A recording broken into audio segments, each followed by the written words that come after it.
Alright guys, a quick one. Here, I'll detail how to change Facebook URL. So if at the end of this you found this open informative, please don't forget to like and then subscribe. The first thing to do is go ahead and open the Facebook application.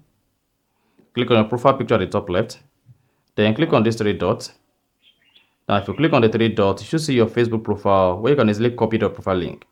Now to change the Facebook profile link, all you simply need to do is go to your Facebook menu. If you're using Android or iPhone, menu at the bottom right or menu at the top right. Click on settings. On the settings, go ahead and click on account center.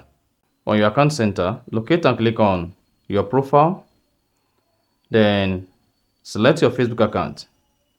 Once you selected your Facebook account, locate and click on username. Then you need to delete your existing username and set in a new username. Once you delete your existing username and set in a new username, go ahead and click on done.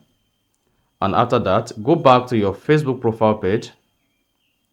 On the profile page, click on the three dots here and then scroll down. Then you should see your new profile link created. And that is it. So that's exactly how to change Facebook profile link. So if you found this offer informative, please don't forget to like and then subscribe.